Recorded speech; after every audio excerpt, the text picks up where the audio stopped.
अगर आपने भी कोरोना से डरना छोड़ दिया है तो सावधान हो जाइए।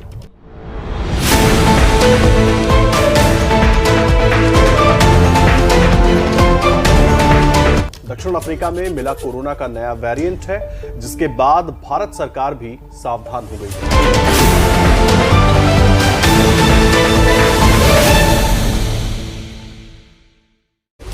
बड़ा सवाल यही है कि इस नए वेरिएंट पर पुरानी वैक्सीन क्या काम करेगी।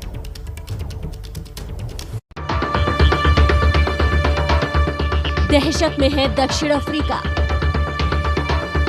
दहशत में है दुनिया,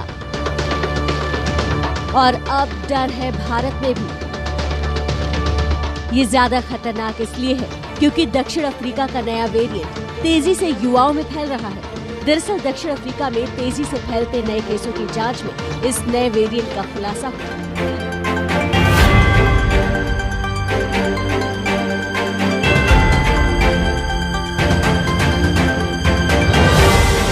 दुनिया में अब तक 26 करोड़ लोग कोरोना के शिकार हो चुके हैं।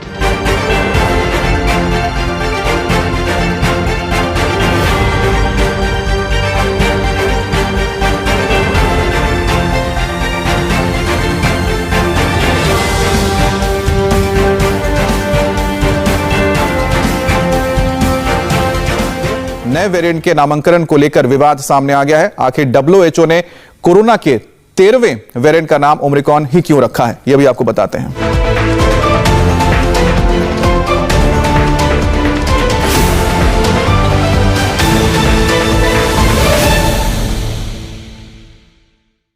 और कोरोना के नए वेरिएंट का साइंटिफिक नाम है B11529, लेकिन इसको WHO ने ओमिक्रॉन नाम दिया है और इस नाम के पीछे अब चाइनीज एंगल सामने आया है। इसको लेकर WHO की आलोचना भी की जा रही है। दरअसल ओमिक्रॉन ग्रीक अल्फाबेट का 15वां अक्षर है और कोरोना के 12 वेरिएंट को ग्रीक अल्फाबेट से नाम मिला है। अल्फा से म्यू तक कोरोना के 12 वेरिएंट को बारी बारी से नाम दिया जा रहा है और इस तरह से 13वें वेरिएंट को न्यू नाम दिया जाना था, लेकिन मुश्किल उच्चारण की वजह से इसे छोड़ दिया गया। इसके बाद 14वें अक्षर शी की बारी थी, लेकिन चीन के राष्ट्रपति का नाम ही शी जिनपिंग है, जिसके वजह से शी नाम नहीं रखा गया। इस तरह से WHO ने 12वें अक्षर के बाद 2 अक्षर छोड़ते हुए सीधे 15वें अक्षर ओमिक्रॉन का इस्तेमाल किया गया है। सिर्फ चीनी राष्ट्रपति शी जिनपिंग के नाम से मैच करता ग्रीक अल्फाबेट WHO ने इस्तेमाल नहीं किया। इसे लेकर WHO की आलोचना हो रही है। वो चीन जिसने कोरोना को महीने तक छिपाया, अब दक्षिण अफ्रीका का कहना है कि कोरोना के नए वेरिएंट को उसने वक्त रहते ही दुनिया को नए वेरिएंट के बारे में बता दिया और इसकी सजा ट्रैवल बैन लगाकर दिया जा रहा है।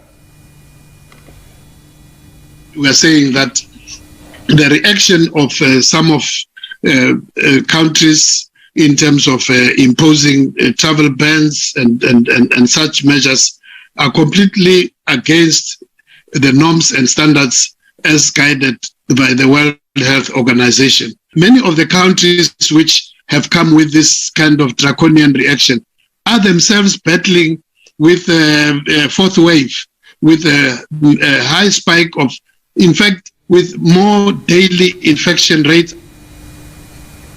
और दक्षिण अफ्रीका की चिंता के पीछे वजह भी है चीन से निकला जो कोरोना पूरे दुनिया में साल तक तबाह करता रहा। उसके नए वेरिएंट से दक्षिण अफ्रीका भी तबाही की कगार पर खड़ा है। वक्त रहते इसकी सूचना WHO को दिए जाने के बावजूद ओमिक्रॉन वेरिएंट की south Africa, Hong Kong, Botswana, Belgium और इजराइल समेत 8 देशों में पुष्टि हो चुकी है, जबकि एक्सपर्ट का मानना है कि नामीबिया, जिम्बाब्वे, लेसोथो, इस्वातिनी में भी ओमिक्रॉन वेरिएंट केसेस हो सकते हैं। इसलिए अमेरिका, कनाडा और ब्राजील ने दक्षिण अफ्रीका की यात्रा पर रोक लगा दी है। ब्रिटेन समेत यूरोपियन यूनियन ने भी फ्लाइट सस्पेंड कर दी हैं। सऊदी अरब, जापान, रूस, ऑस्ट्रेलिया ने भी नए वेरिएंट के मद्देनजर ट्रैवल बैन लगाया है। नए वेरिएंट को B11529 का नाम दिया गया है। दक्षिण अफ्रीका के यात्रियों से होता हुआ ये वायरस बोत्सवाना और हांगकांग तक पहुंच गया है। भारत में भी सरकार पहले हरकत में आ गई है। राज्यों को दक्षिण अफ्रीका, हांगकांग से आने वाले यात्रियों की कड़ी जांच और स्क्रीनिंग के आदेश दिए गए। यूरोप समेत दुनिया के कई देश डेल्टा वेरिएंट की मार पहले ही झेल रहे हैं और ऐसे में एक नया वायरस दुनिया के लिए मुसीबत बढ़ाएगा। दुनिया में अब तक 26 करोड़ लोग कोरोना के शिकार हो चुके हैं। अब तक करीब 52 लाख मौत हो चुकी है।